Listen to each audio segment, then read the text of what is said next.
Why did I personally decide to break into medical device sales?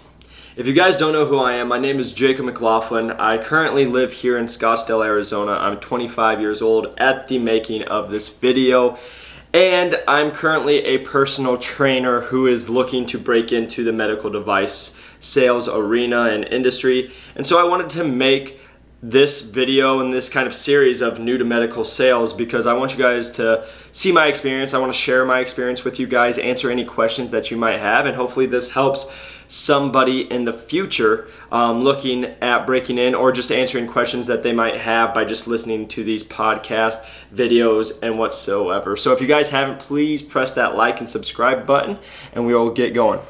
So like I said, I'm a personal trainer here in Scottsdale, Arizona currently. I'm 25 years old. I'm looking to break into the medical device sales, and I wanted to go over the 5 reasons why I decided to go into the medical device sales. Starting before I break into it, how did I find out about medical device sales?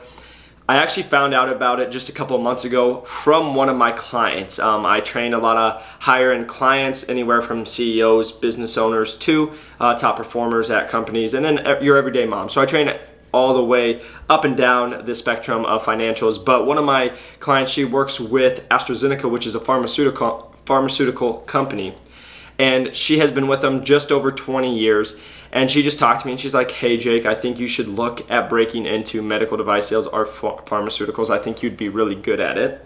And so I was like, oh, awesome. I don't even know anything about that. And then over the next month, I had about 5 other people say the exact same thing. Hey, look at medical device sales, look at pharmaceuticals.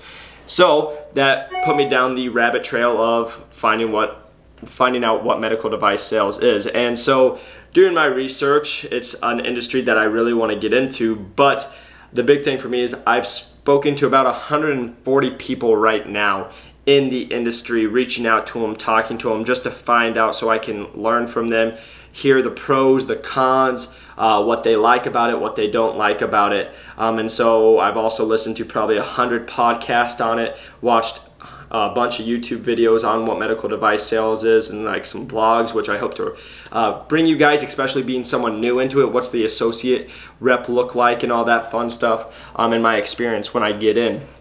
So here's the 5 top reasons why I decided to get into medical device sales. Number 1, helping people, making a difference. That's a big thing for me right now. Like as a personal trainer, I want to help transform people's lives. I want to see a difference in their life. I want to make them feel better, move better, and just have an overall better life. And that's something with medical device that came in time and time again was, your product is making a difference in someone's life, whether it's, GYN, whether it's a knee replacement, shoulder replacement, whether it's spine, no matter what the industry it is, you're making a difference in that patient's life, which I think is just so cool. It's something that really drives me because I want to have the biggest reach on people. And that's just the number 1 reason that I want to get into medical device sales.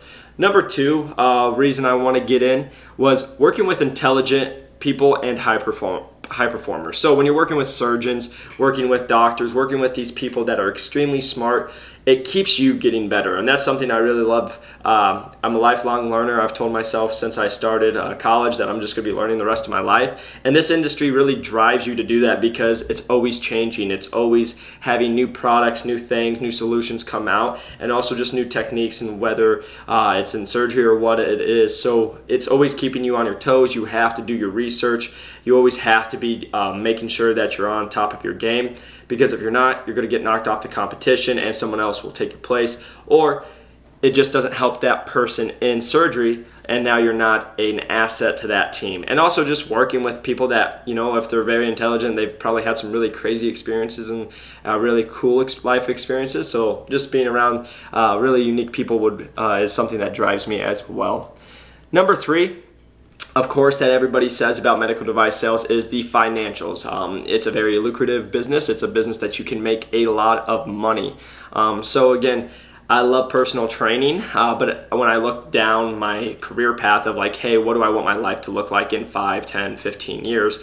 I also look at the financial aspect of it. And so if you Google what the average medical device sales rep makes, it's around the $150,000. I think it's $154,000 as if you Google it right now. So it's a very lucrative industry. But with that said, I've talked to reps that, are the high performers, President's Club, and they've made 400 plus K a year. So it's a business that if you put in the hard work, it will pay you back financially, and that's something that drives me. But not along just with the financial of just making the money, the paycheck. It's the other benefits that come with it. So again, with all the people that I've spoken to and learned from, they have great 401k. A lot of the people I've talked to match it like 100%, or they've had 10%, 15% contributions. So that's huge. They also will give you like a discount on buying in on your stocks. So that's something I really think is attractive with it. Insurance, everyone I talk to, they get the best insurance because they get such good packages. So it makes your life easier on that front.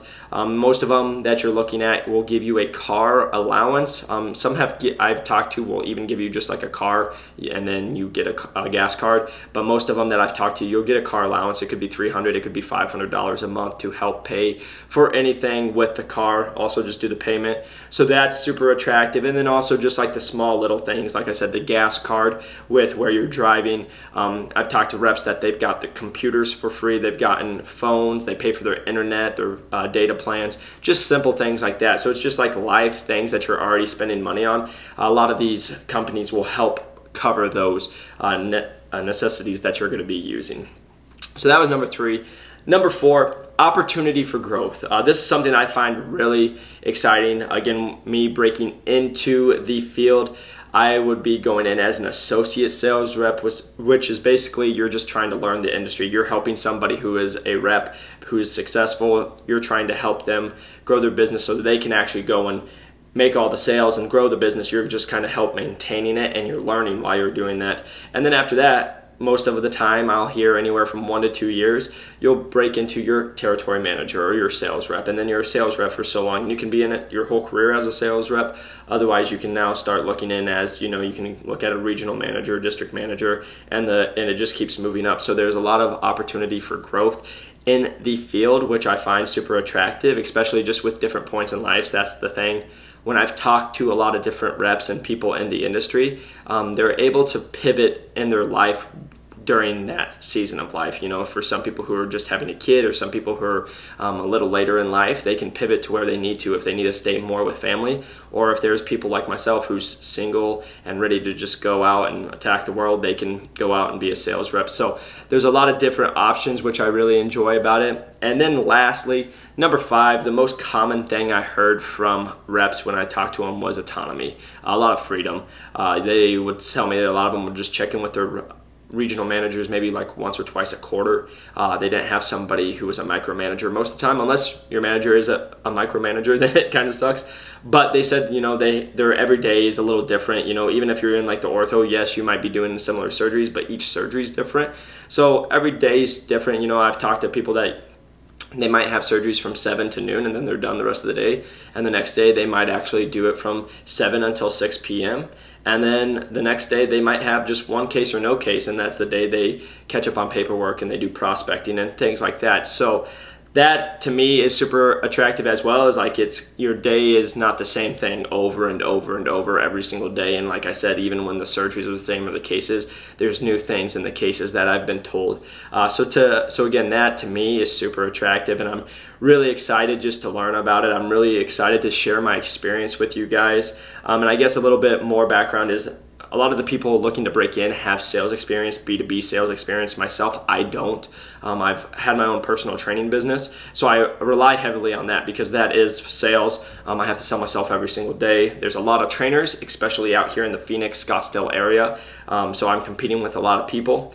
But it's been a fun journey the last 3 months. Like I said, I've spoken to about 140 people. I'm currently in the interview process with 3 different companies, with also making the short list with another company and talking with 2 other regional managers for positions open up. So excited to share my journey with you guys, excited to see what comes from this journey, and I hope I can just be as much help to you guys as possible. So if you have any questions, please feel free to reach out to me. My Instagram is going to be Jacob McLaughlin Fitness. Again, as a personal trainer, I have my fitness brand. So Jacob McLaughlin Fitness on Instagram, on Twitter. you guys can find me also here on the YouTube link, or you guys can message me anywhere that you feel like you need to. So really appreciate it. If you guys didn't, please press that like and subscribe button, and I'll see you guys on the next one.